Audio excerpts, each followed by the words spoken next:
पनवेल नगरपालिकेने नुकतेच विश्राळी तलावावर समोरच्या मोकळ्या भूखंडावरील अनधिकृत घरे व बांधकामे कायदेशीर कारवाई करून जमीनदोस्त केले। मात्र या निमित्ताने कारवाईत दुजाभाव करत असल्याच्या तक्रारीही प्राप्त झाल्या असून तलावामध्ये बांधकाम करून उभारलेल्या अंतिम भूखंड क्रमांक 209 वरील घरे व बांधकामे महापालिका जमीनदोस्त का करत नाही असा सवाल उपस्थित होत आहे। पनवेल महानगरपालिका अंतर्गत प्रभाग समिती ड हद्दीतील अंतिम भूखंड क्रमांक 209 विश्राळी नाका पनवेल या तलावाच्या एका बाजूला काही रहिवाशांनी अतिक्रमण केले असून राहती घरं बेकायदेशीररित्या बांधलेली आहेत। तलावाच्या पायऱ्यांच्याही पुढे जाऊन तलावात लोखंडी टेकू लावून घरे बांधली आहेत। तलावाच्या पाण्यात टेकू लावून सिफोरेक्स या हलक्या विटांचे बांधकाम येथील स्थानिकांकडून केले जात असल्याबाबतची तक्रार अनेक सामाजिक संघटनांनी केली आहे। पनवेल महानगरपालिका हद्दीत कोणतेही विकास काम करण्याकरिता पनवेल महानगरपालिकेची परवानगी घेणे आवश्यक आहे।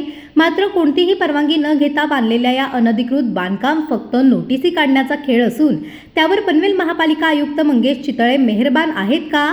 सदरचे बांधकाम का तोडले जात नाही असा सवाल उपस्थित होत आहे।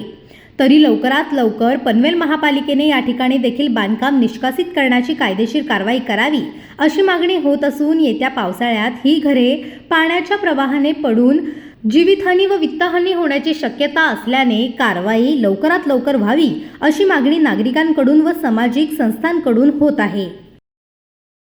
पनवेल, नवी मुंबई आणि रायगड जिल्ह्यातील ताज्या बातम्या आणि नवीन घडामोडी पाहण्यासाठी सबस्क्राइब करा कोकण संध्या न्यूज।